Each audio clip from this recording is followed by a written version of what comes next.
Ryan's office revenge. Your production metrics show consistent inefficiencies, and the safety committee has raised concerns about your protocols. I sat across from Bryce Palmer, adjusting my hard hat strap as he flipped through my performance review. Look, I'd been through plenty of these over 25 years, but this felt different.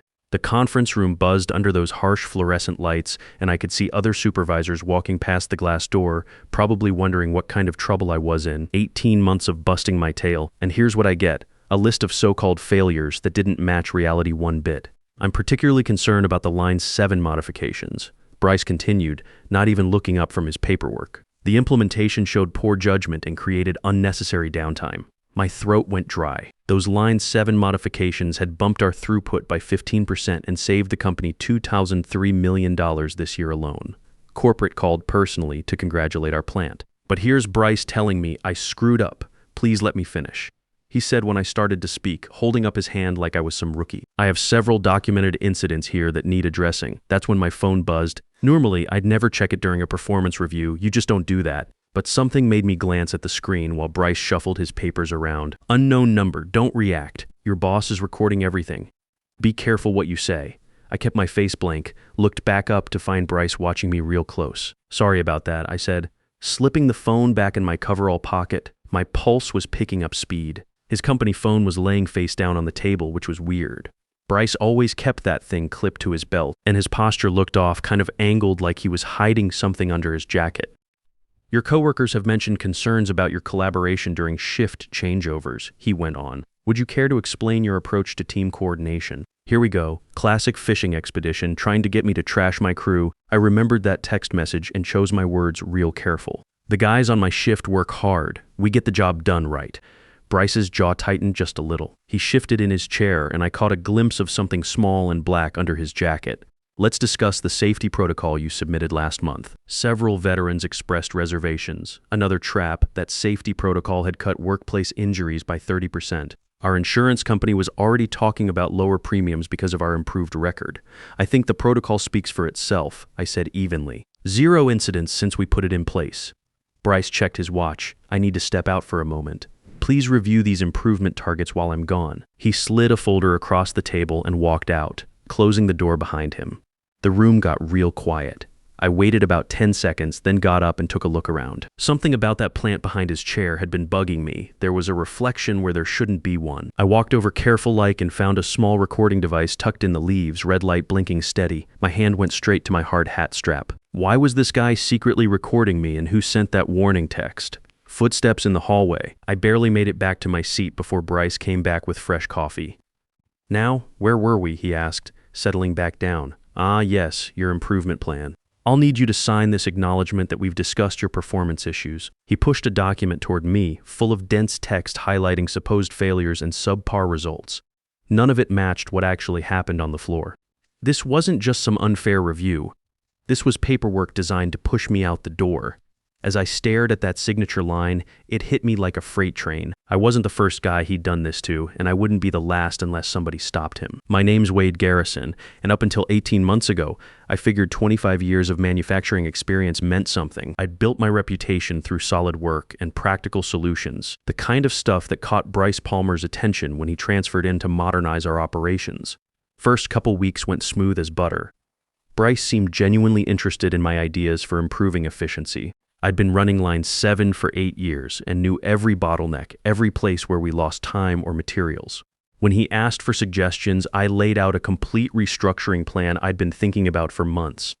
The crew welcomed him at first, especially Diana Walsh, who'd been a line supervisor for 12 years. She gave him the full plant tour, explained our safety culture, introduced him to the old-timers who knew every machine's personality like their own family. We're glad to have fresh perspective, she said during that first team meeting. We need new ideas after everything that's happened. What do you mean? I asked. We lost 3 good supervisors in 6 months, experienced people just up and transferred out. Bryce said they couldn't handle the pressure of modern manufacturing, but Diana looked around before lowering her voice. It felt sudden, you know?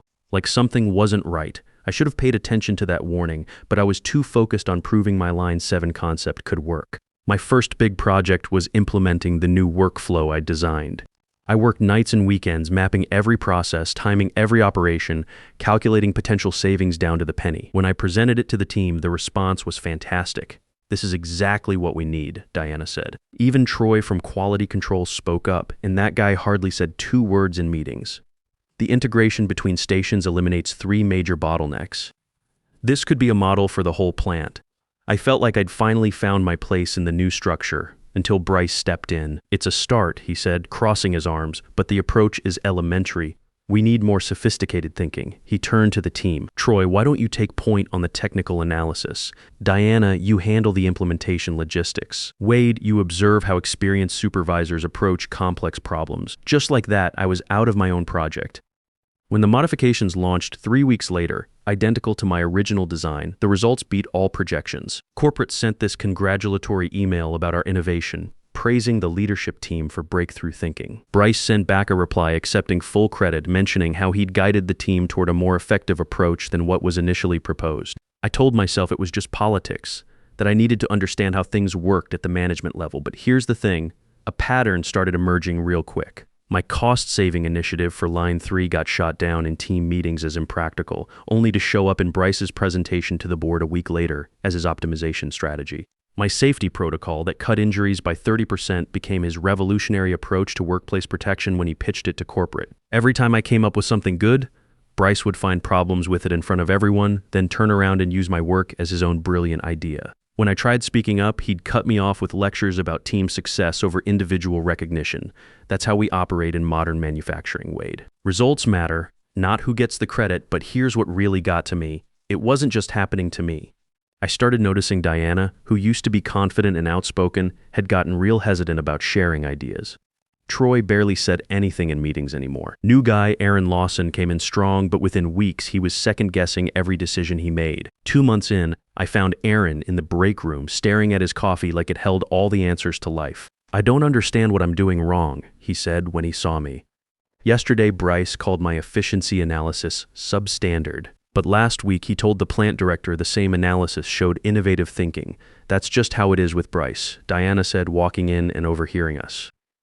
"Your work's good, Aaron. Don't let him mess with your head." That night I couldn't sleep. My wife Sarah was already in bed, and I sat in the kitchen going over everything in my mind. Was I imagining things? Had 25 years on the floor made me too set in my ways to handle new management? The next morning I got to the plant early, around 6 a.m. Bryce was already in his office on a video call. He hadn't seen me walk past his door. "The new guy has no clue what he's created," Bryce was saying to someone on the screen, laughing. "The Line 7 modifications will position us perfectly for the efficiency awards. Keep them hungry for validation, and they'll produce twice as much while accepting minimal recognition." I froze right there in the hallway. He was talking about my work, the project he'd criticized publicly before taking to the board as his vision. The trick, he went on, is isolation. If they start comparing notes, the game's over.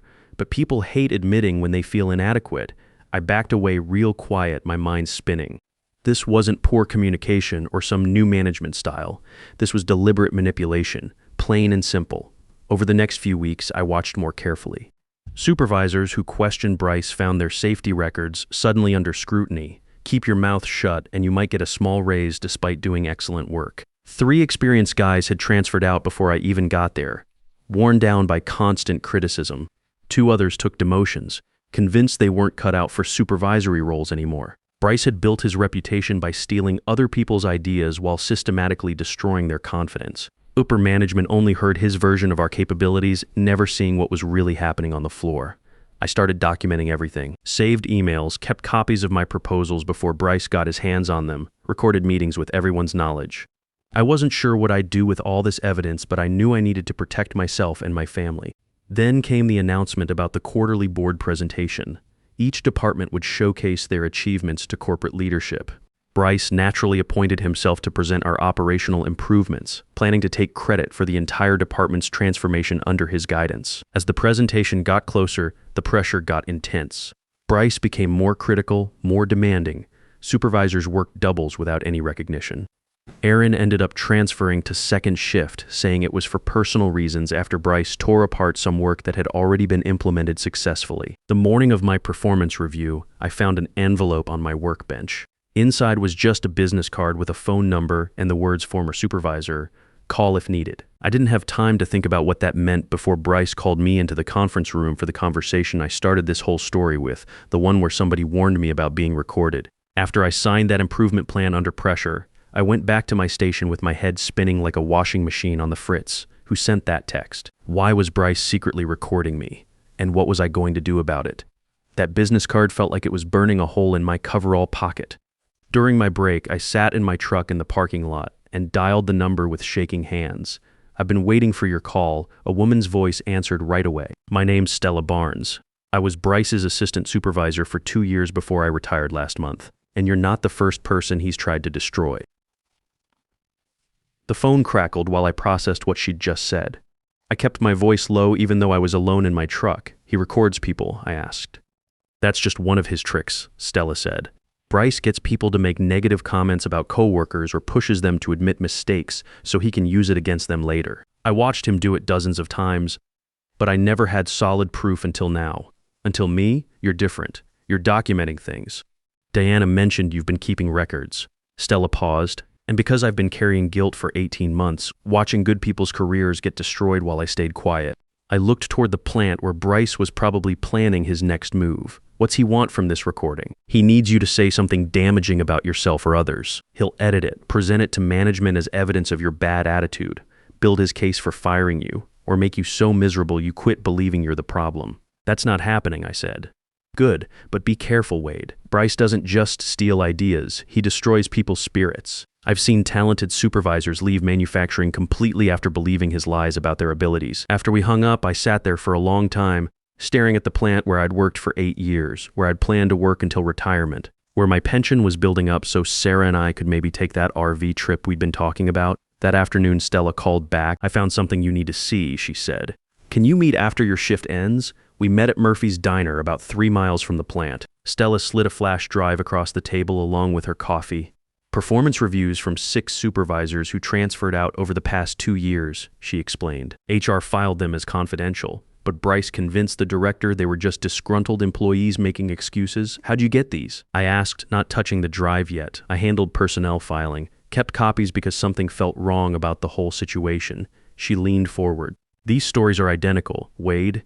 Everyone describes watching their confidence get systematically torn down while their best work gets claimed by someone else." My heart started pounding. This could help, but it's still their word against his. That's why I also grabbed project files showing work Bryce took credit for, along with proof of who really developed it. Her eyes stayed steady on mine. Last year's safety improvements, efficiency modifications, cost reductions. 3 clear cases where he shot down ideas publicly, then presented them as his own innovations weeks later. I picked up the flash drive, feeling its weight. "Why didn't you come forward before now?" He threatened me. Not directly, Bryce is too smart for that. But he made it crystal clear that speaking against him would end my career in this industry. She pushed her coffee aside. "Use this however you need to. I'm retired anyway, so he can't touch me now." Back home that evening, Sarah was making dinner while I sat at the kitchen table going through Stella's files until nearly midnight. The evidence was overwhelming. Bryce hadn't just stolen credit. He deliberately sabotaged people's confidence because they posed threats to his advancement. The documentation painted a clear picture of systematic manipulation going back years. The next morning, Diana approached me during shift change looking nervous. "We need to talk," she said quietly. "After work, break room." When I got there, Troy was waiting along with Casey from process engineering. "We know what he's doing to you," Diana said, keeping her voice barely above a whisper because he did it to all of us. Casey locked the door. We stayed quiet too long. Time we fixed that. For the next hour, they shared their experiences. Troy had developed the quality control framework that earned our plant a safety award, accepted by Bryce at the ceremony. Casey had created the workflow optimization that improved our efficiency ratings presented by Bryce as his systematic approach to operations management. Deanna had designed the training program that cut new hire accidents in half minus credited to Bryce's innovative leadership methods. "Why are you telling me this now?" I asked. "Because you're fighting back," Troy said simply, "and we want to help." That night, I barely slept. The quarterly presentation was tomorrow, with corporate executives and our entire management team attending. It would be Bryce's moment of glory unless somebody stopped him.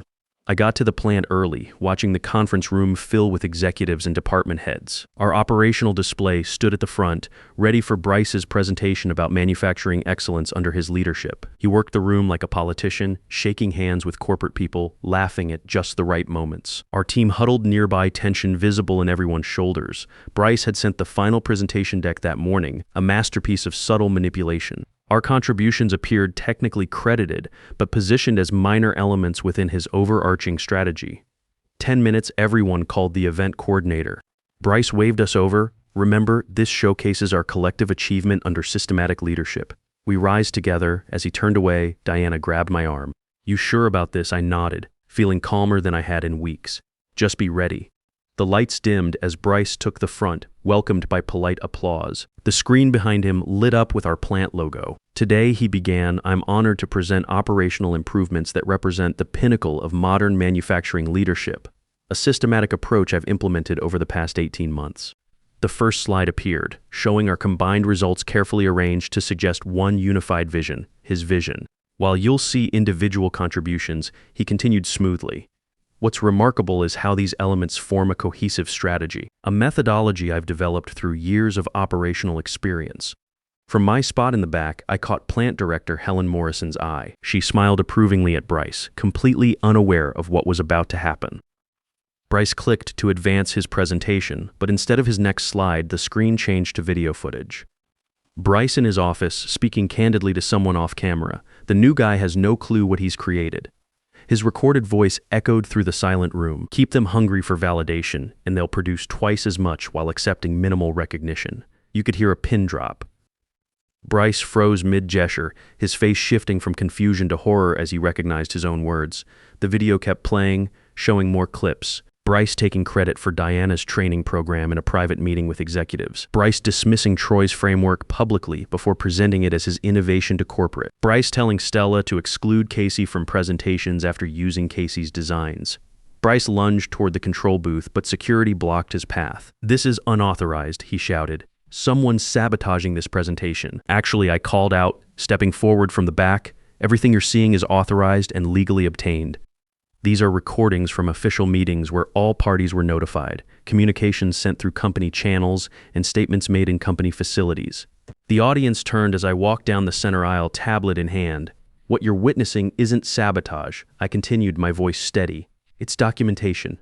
For 18 months, this man has systematically claimed credit for others' innovations while deliberately undermining their confidence and career advancement. Bryce's face twisted with rage. These clips are taken out of context. This is a vindictive attack by an employee facing performance issues. I reached the front and turned to face the crowd. Is it vindictive when 6 different supervisors report identical experiences? Is it out of context when performance reviews contradict actual plant results? Is it one disgruntled employee when an entire department has documentation? The screen shifted to show side-by-side comparisons, original proposals next to Bryce's later presentations. Safety improvements developed by Diana credited to Bryce's leadership. Efficiency gains I designed presented as his systematic methodology. Morrison stood up from her seat. Mr. Palmer, is this accurate? Absolutely not, Bryce stammered. This is coordinated because she interrupted. I'm looking at safety improvements I personally complimented you on last quarter. Improvements you specifically told me were your innovative approach. The room went dead silent. Executives exchanged glances. Department heads whispered among themselves. If I may, I said, addressing Morrison directly. There's something more important than exposing one person's deception. I tapped my tablet and the screen changed again, displaying our team's work with proper attribution. This is the real legacy of our operational improvements. Not one man's vision, but combined expertise that deserves recognition. One by one, Diana, Troy, and Casey stood up. Together, we formed a line across the front of the room, united against Bryce's isolated position at the podium. Security approached as Morrison gestured toward the exit. Bryce's face had gone white, finally understanding what was happening to him. These people were nothing before I shaped them, he shouted desperately. Look at their work before me, mediocre at best. I built their careers. Those words hung in the air like a bad smell, damning in their arrogance. As security escorted Bryce out, conversations erupted throughout the room. Executives approached our team members, examining the properly credited work with fresh appreciation. Management huddled urgently, occasionally glancing our way. The presentation continued without Bryce, transformed into something nobody expected, a celebration of individual contributions within team frameworks. Our crew, for the first time in months, stood behind their work accepting questions without backing down or making excuses. But as the meeting wrapped up, uncertainty hung over everything. We'd exposed Bryce, but what would happen to our jobs? Had we just committed career suicide? Morrison approached our group as people started filing out. "I need all of you in the main conference room tomorrow at 8 a.m., she said simply before walking away. That night, we gathered at O'Malley's, the bar where plant workers had been meeting for 30 years, emotionally drained but unable to go home yet. "What happens tomorrow?" Troy asked, voicing what everyone was thinking. I looked around at these people who'd risked everything to reclaim their worth. "I don't know," I admitted. "But whatever comes next, we face it together." None of us could have predicted what waited in that conference room the next morning. The meeting felt heavy with finality. Our team gathered outside the conference room, exchanging nervous looks, but few words. Whatever happened now, we'd crossed a line that couldn't be uncrossed. "No regrets," Diana whispered as Morrison's assistant waved us in. Morrison sat at the head of the table with the plant's COO, HR director, and two people I didn't recognize.